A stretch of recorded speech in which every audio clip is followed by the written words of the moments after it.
옆에 분과 우리 한번 인사하십시다. 잘 오셨습니다. 이제 13호 태풍이 저 중국으로 지금 이제 건너갈 텐데 아마 이 돌핀의 영향으로 인해서 우리나라가 진통더위가 가중된 것 같아요. 그래서 폭염 증상이 곳곳에서 지금 나타나고 있습니다. 뉴스에 의하면 단감 주산지인 이 진영 쪽에 감이 자라다가 감이 더 자라지를 못하고 이 망가지는, 거기다가 잎이 이제 시들어 버리고 심지어 그 농장을 경영하는 이 분에 의하면은 이 나무가 지금 말라 죽어가고 있다, 그렇게 이야기를 합니다. 그만큼 이 비가 오지 않음으로 인해서 모든 자연 만물이 죽어가고 있다는 거죠. 이 파크랜드 이 뒤에 보면 남창천이 흐르지 않습니까? 거기 보면 꽤 물이 깊어요. 우리가 차를 타고 지나다 보면은 이 물 색깔이 시퍼런데 엊그제 지나가는데 바닥이 완전히 말라 있어요. 그리고 한 우리 교회당 정도, 요 정도 이 물이 그냥 조금 고여 있는 이런 상태로 지금 되어 있습니다.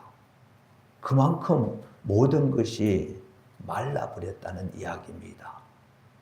그러니까 당연히 나무도 죽어가고, 그리고 지금 모든 우리에게 있어서 희망이 점점 사라지는 그런 모습이 되어지고 있는 겁니다.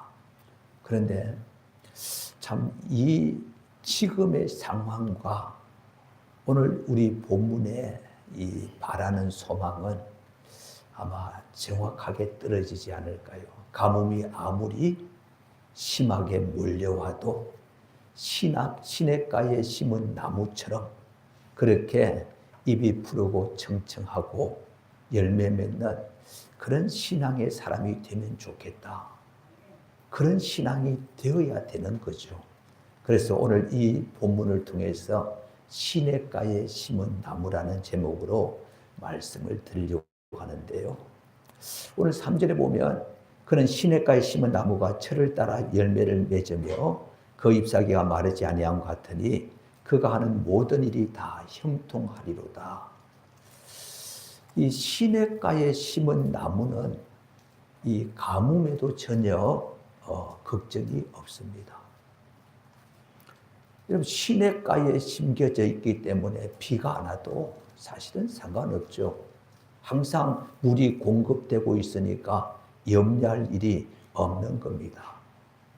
하지만은 이 시냇가가 아닌 우리가 일반 농지에 심겨진 나무 같은 경우 비가 오지 않으면 잎이 시들 수밖에 없고, 결과적으로 열매가 맺기 전에 결국은 잎까지 말라버리고 나무까지 죽을 수 있는 그런 일들이 일어난다는 겁니다. 물이 공급되지 않으면, 여러분, 물이 공급되지 않으면 이 자연 만물은 결국은 망가지는 것이 당연한 모습이라는 겁니다. 이 에덴 동산, 이 에덴 동산에는 풍성한 과일들이 있습니다. 또 생명나무와 선악을 알게 하는 나무도 있습니다. 여러분, 에덴이라는 뜻이 말이죠, 기쁨, 희락, 환희, 이런 의미입니다. 그러니까 에덴 동산, 기쁨이 충만한 동산, 그러니까 즐거움이 가득 찬 동산이죠. 그런데 이 에덴 동산에 여러 과실수가 있고 풍성한 열매가 있기 때문에 에덴이 아닙니다, 사실은. 창세기 2장 9절에서 10절에 보면 여호와 하나님이 그 땅에서 보기에 아름답고 먹기에 좋은 나무가 나게 하시니 동산 가운데에는 생명나무와 선악을 알게 하는 나무도 있더라. 강이 에덴에서 흘러나와 동산을 적시고 거기에서부터 갈라져 내 권원이 되었으니. 여러분, 에덴 동산에서부터 강이 시작된다는 이야기입니다. 거기에는 항상 물이 부족하지 않게 채워진다는 의미를 두고 하는 말입니다. 그러니까 항상 수온이 공급되니까 에덴에 풍성한 열매가 맺히고 거기는 기쁨과 환희, 즐거움이 넘치게 되어진다는 이야기입니다. 그런데 오늘 본문에 보면 시냇가에 심은 나무와 대조되는 표현이 하나 있습니다. 바람에 나는 겨. 여러분, 이 겨라든지 우리가 낙엽 같은 걸 보면 겨울철에 바람이 불면 이 구석진 곳이 이렇게 쌓여 있지 않습니까? 바람이 이렇게 돌면서 거기에 겨라든지 아니면 낙엽 같은 게 쌓이는데, 그러다가 갑자기 바람이 또 심하게 불면 흔적도 없이 이 모든 것들이 날려가 버립니다. 사라져 버린다는 거죠. 여러분, 겨라는 것이 바람이 불면 훅 날아가다가 바람이 그치면 또 바닥에 뚝 떨어집니다. 그러니까 바람에 따라서 올라갔다, 바람이 안 불면 내려갔다. 이게 겨와 같은 모습이라는 겁니다. 여러분, 시냇가에 심은 나무는 전혀 외부 환경과 상관없이 항상 열매 맺고 잎이 푸르고 청청하지만, 바람에 나는 겨와 같은 그런 모습은 바람 불 때는 좋지만 바람이 불지 않으면 그냥 망가져 버리는, 바로 이와 같은 인생의 모습을 보여주고 있는 겁니다. 마치 여러분, 호경기에 호황을 누리다가 불경기가 되면 완전히 사업이 망해버리는 그런 모습들, 거기에 비해서 여러분, 하나님께서 인정하시는 시냇가에 심은 나무 같은 인생은 말이죠, 복된 인생이잖아요. 그러니까 전혀 경기와 상관없이 항상 호황을 누리는 바로 그와 같은 모습이라고 생각하시면 되는 겁니다. 자, 그런데 여러분, 시냇가에 심은 나무는 결국 이 모든 일이 다 형통하리로다, 형통할 거라고 말하는데, 이 형통이라는 단어가 말이죠, 어떤 일이 성공적으로 끝나는 것을 의미하는 단어입니다. 그 말은 이 어떤 일이 성공적으로 끝난다는 말은 그 중간 과정 속에는 힘든 일, 어려움도 있을 거라는 말이에요. 시작부터 끝까지 어려움도 없이 그냥 쭉 형통하게 진행되는 것이 아니라 어려움과 시련 속에서도 마침내 좋은 결말을 맺을 것을 말하는 거예요. 그래서 하나님의 백성들이 참 시냇가에 심은 나무 같은 존재라 할지라도 여러분, 시련도 있습니다. 어려움도 있을 수 있어요. 하지만은 그 시련, 어려움 속에서도 반드시 잘 되게 하실 줄 믿고, 반드시 그 결말은 형통케 될 줄 믿고 담대하게 주님 붙들고 나아갈 수 있기를 바랍니다. 그런데 이것은 우리의 생의 삶만 아니고요, 여러분, 우리의 심령도 마찬가지입니다. 여러분, 메마른 심령에 기쁨이 주어질 수가 없잖아요. 우리 주변의 환경은 정말 힘들고 어려워도 내 심령에 생수가 강같이 흘러넘치면 우리는 심령에 기쁨과 감사가 넘치게 됩니다. 하나님의 백성들, 이 심령 속에 생수의 강이 흘러넘쳐야 돼요. 성령의 충만함이 끊임없이 샘솟아야 된다는 이야기입니다. 그래서 외부의 환경이 우리의 생각과 다를지라도 그런 환경 속에서도 하나님의 백성은 백성다운 기쁨, 감격, 감사를 누리는 이런 삶을 살아내는 것이 바로 시냇가에 심은 나무의 모습과 같은 모습이라는 것 기억을 하시기를 바랍니다. 그래서 늘 성령 충만함을 입어야 돼요.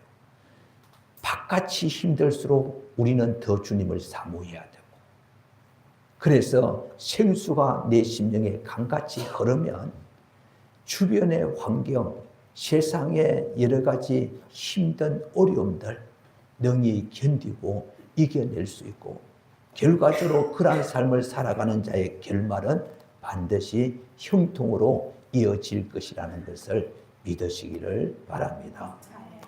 자, 그런데 시냇가에 심은 나무는 경기와 상관없고 주변 환경 처지와 상관이 없을 뿐 아니라 시냇가에 심은 나무는 이미 하나님의 은혜 아래 있는 사람들입니다. 여러분, 시편 1편을 읽을 때 어떤 느낌이 드나요? 1편을 읽으면 느끼는 게, 복 있는 사람은 말씀대로 순종하는 사람인가 보다. 순종해야지. 여러분, 틀린 말은 아니지만 100% 맞는 말 아닙니다. 우리 시편 1편에 보면 대조되는 표현이 있어요. 의인과 악인, 의인의 길과 악인의 길, 시냇가에 심은 나무, 이 바람에 몰려다니는 겨, 이런 식으로 대조를 하고 있단 말이에요. 그렇다면 여러분, 의인은 말씀에 순종하는 사람이다. 맞지요? 근데 말씀에 순종해서 의인이 되는 건 아니에요. 만약에 말씀을 순종해서 의인이 된다면 우리는 율법을 지켜서 의롭게 된다는 말과 같아요. 그렇게 해서 의롭게 될 수가 없어요. 의인은 믿음으로 의롭게 되고 하나님의 은혜를 인하여 믿음으로, 이렇게 나오는 거예요. 결과적으로 은혜 아래 있음으로 인해서 의인 되는 것이지, 우리가 율법을 지키고 말씀을 지켜서 의롭게 되는 게 아니라는 말이에요. 그렇다면 이 말씀을 어떻게 이해를 하느냐 이거죠. 여러분, 시냇가에 심은 나무라고 표현을 하고 있잖아요. 시냇가에 심은 나무, 이 심은, 이게 이 단어가 어떤 단어인가 하면 다른 곳에서 옮겨서 심다라는 의미입니다. 옮겨서 심다는 말이에요. 원래 시냇가에 심은 나무가 아닙니다.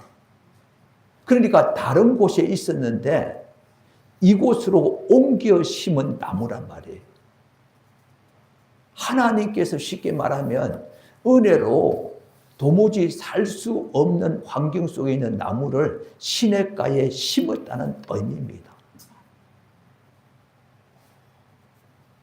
예레미야 17장 이 5절 6절에 가보면 이런 말씀이 있지 않습니까? 무릇 사람을 믿으며 육신으로 그의 힘을 삼고 마음이 여호와에게서 떠난 그 사람은 저주를 받을 것이라. 그는 사막의 뜰기나무 같아서 좋은 일이 오는 것을 보지 못하고 강야 건조한 곳 근건한 땅, 사람이 살지 않는 땅에 가리라. 여러분, 사막의 뜰기나무, 아무리 살아보려고 몸부림쳐도 좋은 열매 못 맺어요. 물이 없으니까 말이죠. 거기에 비하면 시냇가에 심은 나무, 굳이 노력하지 않고 물만 빨아들이면 되잖아요.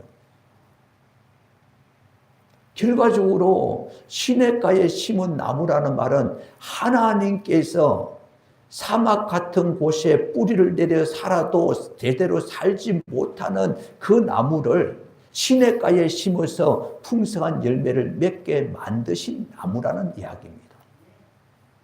이걸 요즘 말로 말하면 예수 밖에 있는 인생을 하나님께서 은혜로 예수 안에 심어서 은혜 아래 살게 하신 나무, 은혜 아래 살게 하신 하나님의 백성이라는 의미입니다.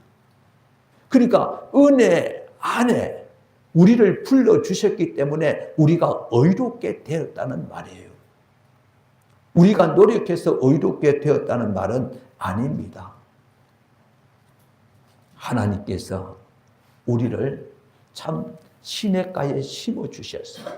다시 말하면 예수 밖에 있는 인생을 예수 안으로 우리를 이끌어 주셔서 예수 안에 뿌리를 내리게 하셔서 구원받게 하시고 우리를 의인이라 불러주셨다. 그렇게 말씀하는 겁니다.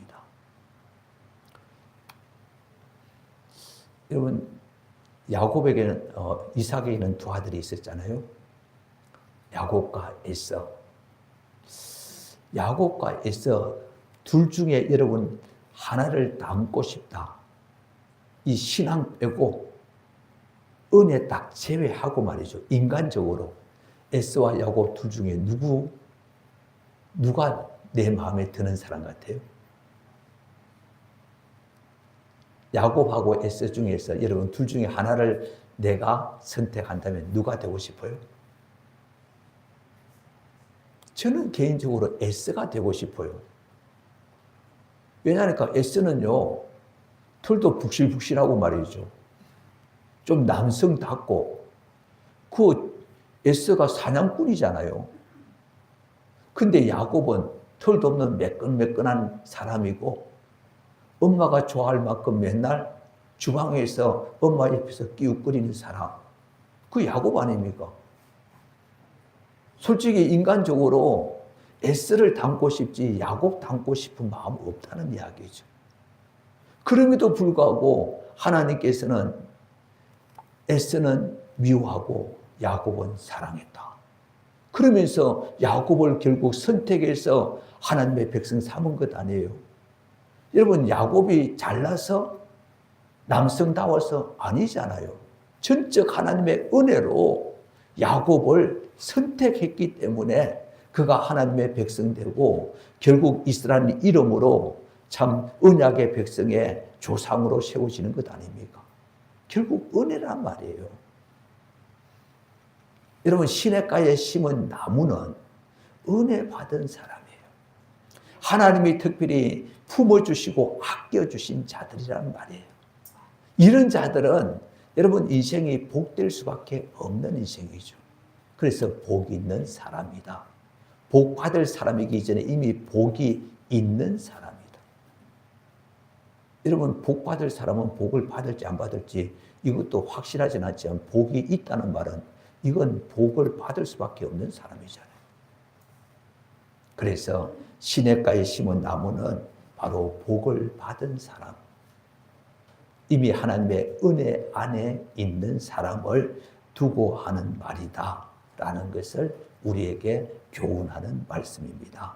자, 그런데 이제 여기에서 조금 고민을 하셔야 돼요. 시냇가에 심은 나무는 무조건 열매를 맺는 삶이 나온다. 무조건 이게 이제 문제가 되는 거예요. 자, 우리 성경을 한 군데 우리가 볼 거예요. 우리 에스겔서 17장을 한번 띄워주시기 바랍니다. 에스겔서 17장 1절에서 10절 말씀입니다. 자, 우리 같이 한번 천천히 무슨 말씀인지 보시고 여러분들 읽으시기 바랍니다. 같이 읽겠습니다. 시작. 여호와의 말씀이 내게 임하여 이르시되 인자야, 너는 이스라엘 족속에게 수수께끼와 비유를 말하라. 여호와께서 이같이 말씀하여 이르시되 색깔이 화려하고 날개가 크고 깃이 길고 털이 숱한 큰 독수리가 레바논에 이르러 백향목 높은 가지를 꺾되 그 연한 가지 끝을 꺾어 가지고 장사하는 땅에 이르러 상인의 성읍에 두고 그 땅의 종자를 꺾어 옥토에 심되 수양보들 가지처럼 큰 물가에 심더니 그것이 자라며 퍼져서 높지 아니한 포도나무 곧 굵은 가지와 가는 가지가 난 포도나무가 되어 그 가지는 독수리를 향하였고 그 뿌리는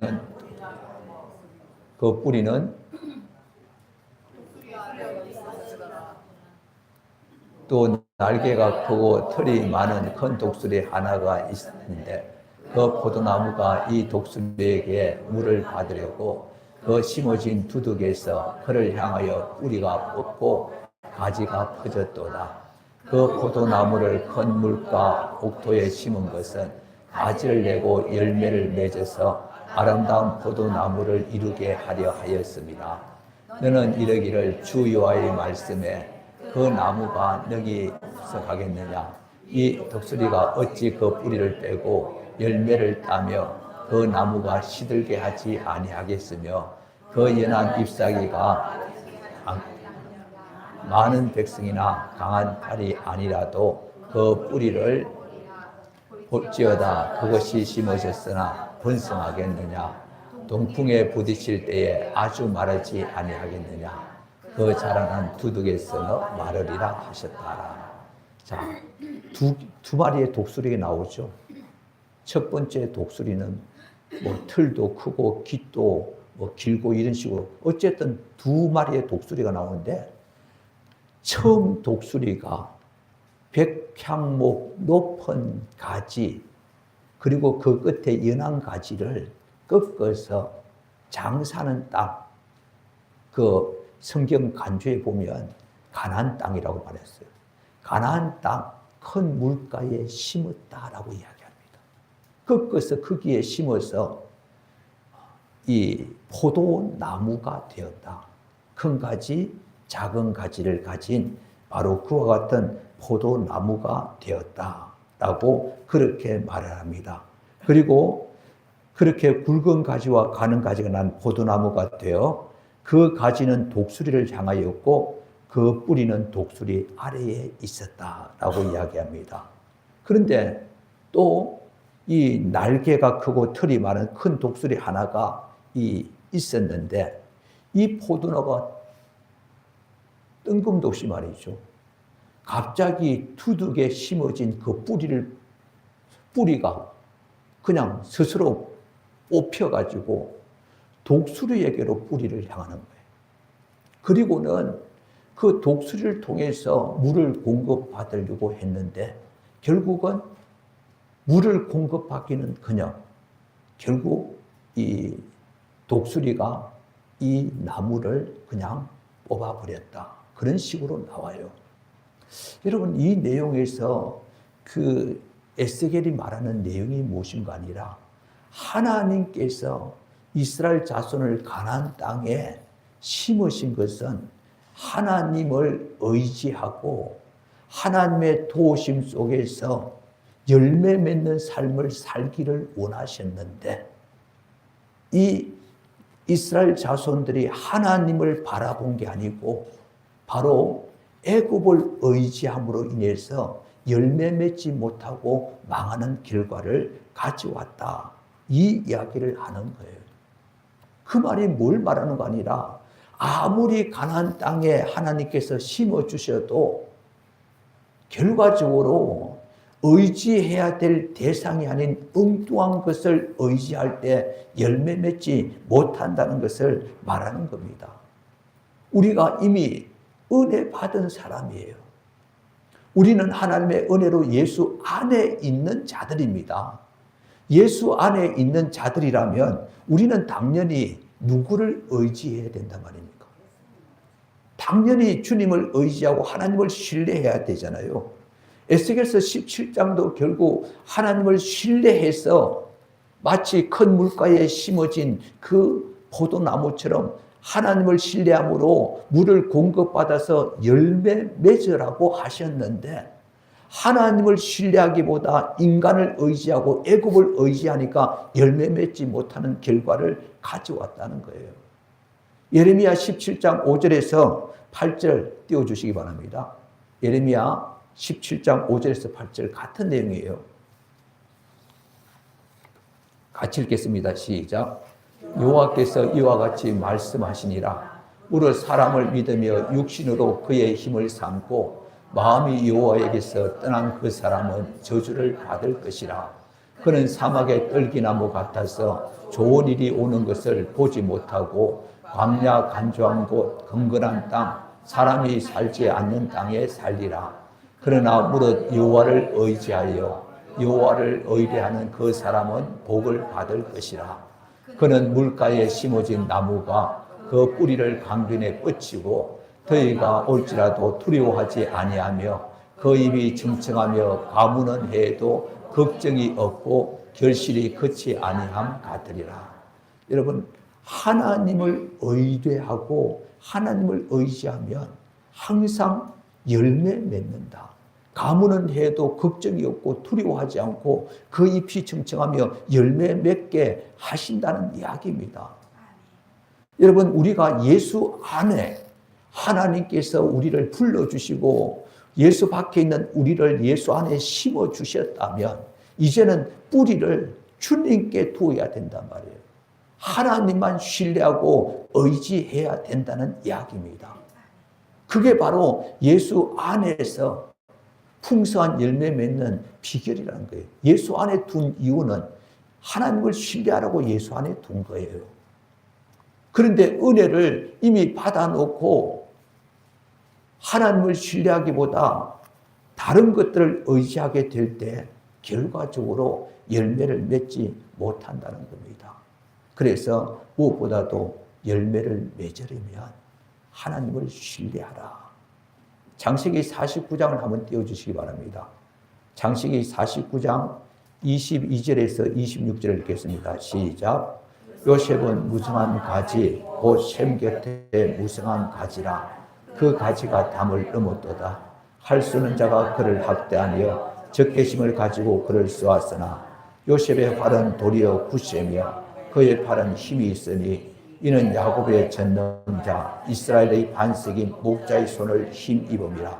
네 아버지 하나님께로 말미암으니 그는 너를 도우실 것이요 전능자로 말미암나니 그가 내게 복을 주실 것이라. 위로 하늘의 복과 아래로 깊은 샘의 복과 젖먹이는 복과 태의 복이리로다. 네 아버지의 축복이 네 선조의 축복보다 나와서 영원한 산이 한없성 같이 이 축복이 요셉의 머리로 돌아오며 그 형제 중 뛰어난 자의 정수리로 돌아오리로다. 요셉에 대한 축복입니다. 야곱이 요셉을 축복할 때 내용입니다. 요셉은 무성한 가지, 그리고 난 뒤에 덧붙이는 게 셈 곁의 무성한 가지라. 여러분, 셈 곁에 이 나무가 심겨졌다는 거죠. 셈 곁에 심겨졌다는 말이 뭘 말합니까? 그 밑에는 물이 있다는 말이에요. 그러니까 이 나무가 셈 곁에 심겨져서 뿌리를 바로 그 셈에다가 깊이 뿌리를 내리니까 무성한 가지가 되고, 그리고 이 담을 넘는 참 엄청난 번성의 역사를 이루었다는 이야기예요. 그런데 요셉이 그렇게 참 번성하고 그렇게 무성할 수 있었던 것을 참 분명히 밝히고 있는 것이 바로 이 내용입니다. 야곱의 전능자 이스라엘의 반석이신 목자의 손을 힘입음이라. 네 아버지 하나님께로 말미암나니 그가 너를 도우실 것이요 전능자로 말미암나니 그가 내게 복을 주실 것이라. 여호와를 의지함이라. 여호와로 말미암는다 이 말이에요. 그러니까 요셉이 뿌리를 이 셈 그 밑에 깊이 박았다는 말은 요셉이 철저하게 하나님만 의지했단 말이에요. 하나님만 신뢰했단 말이에요. 그러니까 하나님께서 그의 삶을 형통하게 하셔서 애굽의 총리 되는, 가나안 땅에서만 아니라 애굽까지 통치하는 그런 인물로 만드셨다는 겁니다. 요셉이 은혜 받았죠. 은혜 받은 그였지만 자기 인간의 꾀를 쓰지 않았어요. 하나님은 철저히 의지했기 때문에 하나님께서 그 인생을 책임져 주셨다는 이야기입니다. 누구를 신뢰해야 될 거냐? 하나님을 신뢰하라는 이야기죠. 근데 하나님을 신뢰하는 자는 어떤 삶을 살게 되느냐? 바로 1절, 2절 본문에 나온 대로 여호와께서 인정하지 않는 삶을 살아가지 않고 하나님께서 인정하시는 길을 걸어가는 자가 된다는 거죠. 1절, 2절 같이 읽겠습니다. 시작. 복 있는 사람은 악인들의 꾀를 따르지 아니하며 죄인들의 길에 서지 아니하며 오만한 자들의 자리에 앉지 아니하고 오직 여호와의 율법을 즐거워하여 그 율법을 주야로 묵상하는 자로다. 이런 복 있는 사람은 사람이 하지 않는 행동 세 가지를 아예 버린다는 이야기입니다. 악인들의 꾀를 따르지 않는다. 죄인들의 길에 서지 않는다. 오만한 자들의 자리에 앉지 않는다. 여러분, 하나님 대신 자신의 꾀, 그리고 자신의 이 의지를 가지고 살아가지 않는다는 거예요. 여러분, 하나님을 등진 인간은요, 그 기준이 자신의 지혜입니다.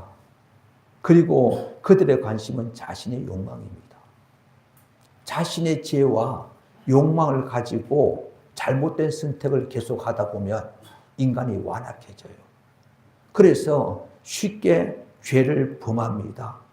죄를 지으면서도 담대해집니다. 그러다가 어느 순간 하나님이 징계받을 오만한 자의 자리에 그냥 버티고 앉아 있습니다. 그게 여러분 악인들의 결말이에요.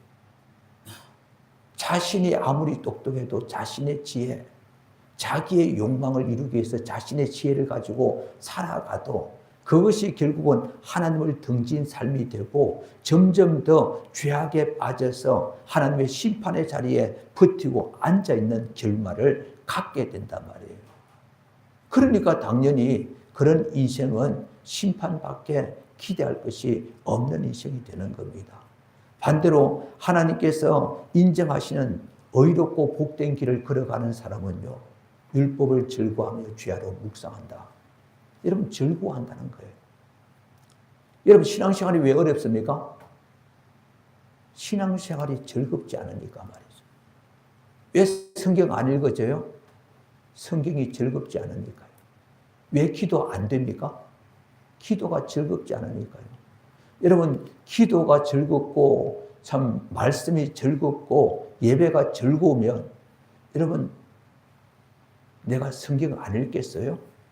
기도 안 하겠어요? 예배 열심으로 참석 안 하겠어요? 즐겁지 않으니까 안 하는 거예요. 결국은 결과적으로 내가 즐거워야 되는데 즐거워야 무언가 좀 오래도록 그리고 재밌게 신앙을 이루어 갈 건데 안 즐거운 거예요. 율법을 즐거워하여. 그러니까 즐거워하니까 율법을 다 곁에 두는 거예요. 그리고 묵상한다는 말은 말이죠. 이 작은 소리로 엎조린다. 이게 묵상한다는 의미인데요. 이게 이사야 31장 4절에 가보면 큰 사자가 먹이를 움키고 어르렁거리는 이 모습을 묘사할 때 쓰는 말입니다. 큰 사자가 짐승을 이렇게 잡아서 그 먹을 때 어르렁거리잖아요. 다른 이들이 접근하지 못하도록. 그런데 유진 피터스가 이렇게 말했습니다. 이 묵상한다는 말이 말이죠.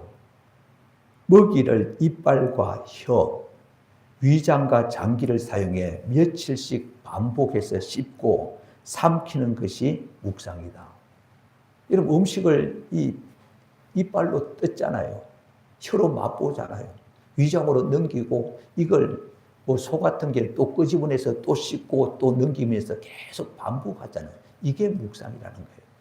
그러니까 그 말씀이 완전히 내 삶에 녹아지는 거예요. 완전히 녹아져요. 말씀이 녹아져서 그 말씀이 삶으로 나타나는 이게 절구하여 죄로 묵상하는 자로다.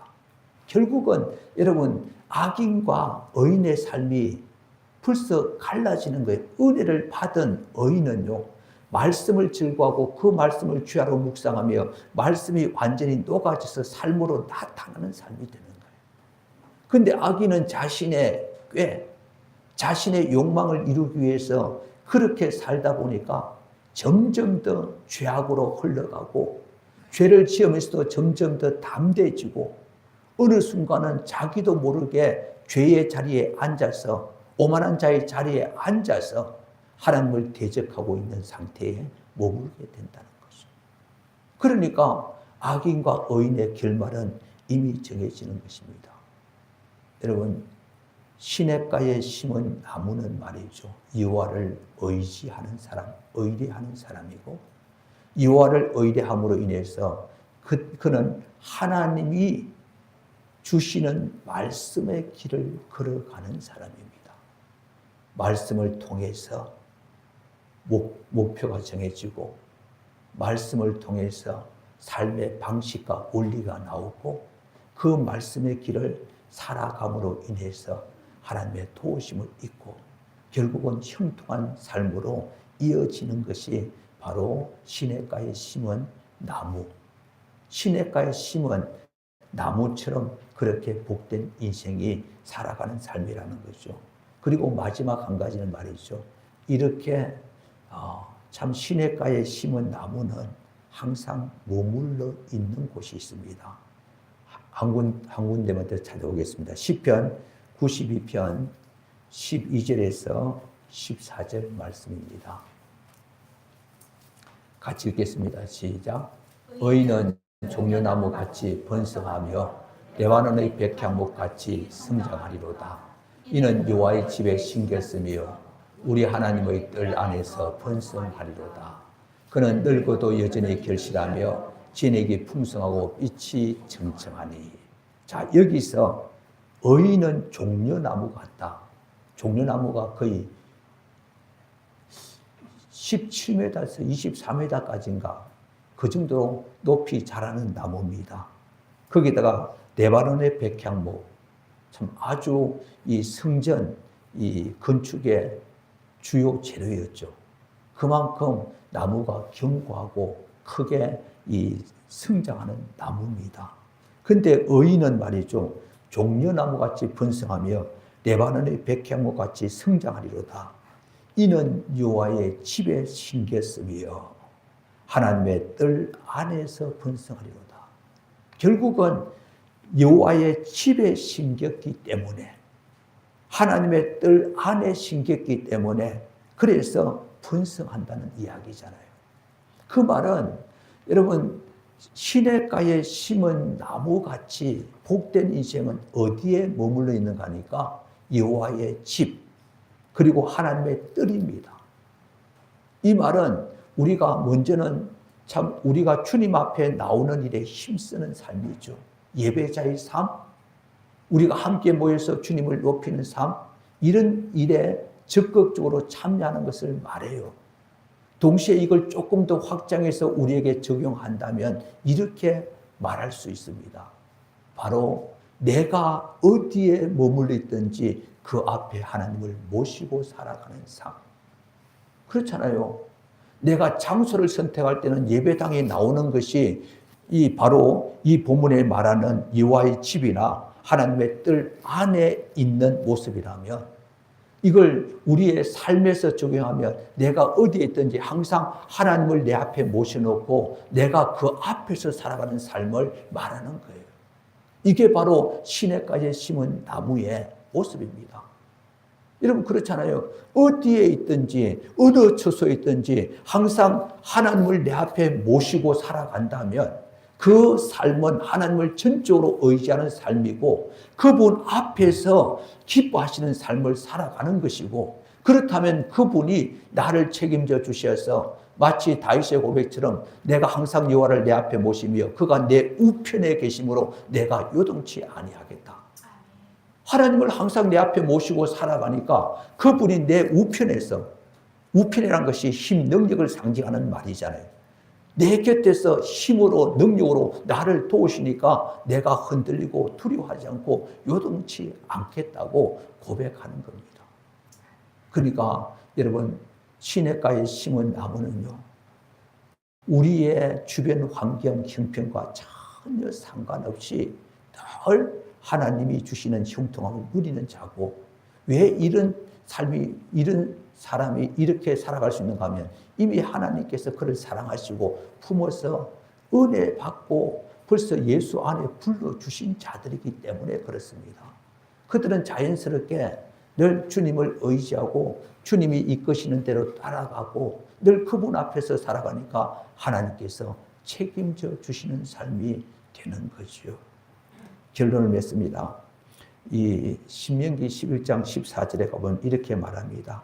내가 오늘 너희에게 명하는 내 명령을 너희가 만일 청족하고 너희의 하나님 여호와를 사랑하며 마음을 다하고 뜻을 다하여 섬기면 여호와께서 너희의 땅에 이른 비 늦은 비를 적당한 때에 내리시리니 너희가 곡식과 포도주와 기름을 얻을 것이요. 하나님의 계명을 따라서 살아가고 여호와 하나님을 사랑하고 마음을 다하고 뜻을 다하여 섬기면 하나님께서 너희 땅에 이른비 늦은 비를 주겠다. 여러분, 이른비는 10월 11월에 내리는 비입니다. 이 팔레스타인 지역은 이 여름철은 건기고요, 겨울철이 우기입니다. 그러니까 우리와 반대, 우리는 여름에 비가 많이 오고 겨울에 비가 안 오는데 반대예요. 그런데 이 10월에서 11월 가을이죠. 이때가 이른비를 내리는데, 이른비라고 하는데, 이른비는 이제 씨를 뿌리는 경작할 때 내리는 비예요. 그리고 늦은 비는 바로 3월 4월경 봄에 내리는 비인데 말이죠. 이때는 이 추수하기 직전 알곡이 결실할 때 필요한 물을 공급해 주는 거예요. 그러니까 팔레스타인 지역 이스라엘 백성들이 사는 그 가나안 땅은 주로 이 평지가 아니에요. 산지와 연결되고 우리 말하면 천수답이에요. 그럼에도 불구하고 적과 꿀이 흐르는 땅이라고 하신 이유가 하나님께서 주야로 그 땅을 늘 지켜보시며 이른 비와 늦은 비를 내리시기 때문에 적과 꿀이 흐르는 땅이 된다. 여러분, 우리가 참 어떤 입장, 어떤 처지에 놓였든지 그게 문제가 아니에요. 하나님께서 우리를 사랑의 눈으로 잘 지켜보시며 필요 적절할 때 이른 비, 늦은 비를 내려주신다면 복된 인생이 되는 거예요. 그러니까 여러분, 아무리 시대가 힘들고 어려운 시대를 우리가 살아가지만 그러나 이 모든 것을 통치하시고 다스리시는 분은 우리 하나님 아버지. 그분의 뜻을 따라서 늘 그분 신뢰하고 그분이 기뻐하시는 길을 걸어가며 늘 그분 앞에서 살아갈 때 하나님께서 필요 적절하게 우리에게 은혜를 공급해 주셔서 반드시 형통케 하시는 결과를 가져다 주실 줄 믿습니다. 이 믿음 가지고 날마다 승리하는 우리 모두가 될 수 있기를 주의 이름으로 축원합니다.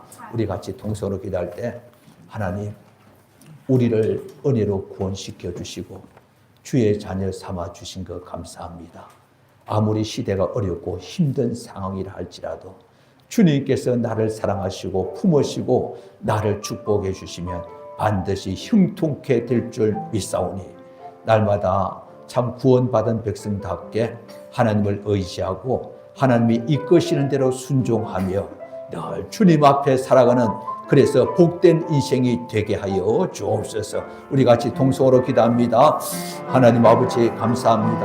감사합니다. 오늘도 주의 말씀을 대언할 수 있도록 은혜를 베풀어 주시오니 감사합니다. 우리 하나님 아버지, 참 어렵고 힘든 시대를 살아간다 할지라도 염려 근심하지 않을 이유는 여호와 하나님이 우리를 사랑하셔서 우리를 구원의 백성 삼으시고 하나님께서 우리를 무엇보다도 아끼시사 우리를 참 축복으로 인도하실 것이기 때문에 그렇습니다. 하나님 아버지, 날마다 주님을 신뢰하고 의지하는 자 되게 하여 주시고 날마다 매 순간순간 하나님을 참 의식하며 주님이 이끄시는 대로 따라가게 하시고 늘 주님 앞에 살아감으로 인해서 우리의 남은 생애가 반드시 참 결말이 복된 인생으로 끝나게 하실 줄 믿고 아버지 감사하며 기뻐하는 하나님의 백성들 되게 하여 주옵소서. 오늘도 주님께서 저희들을 사랑하셔서 이렇게 불러주셨사오니 복된 인생으로 이 한 주간도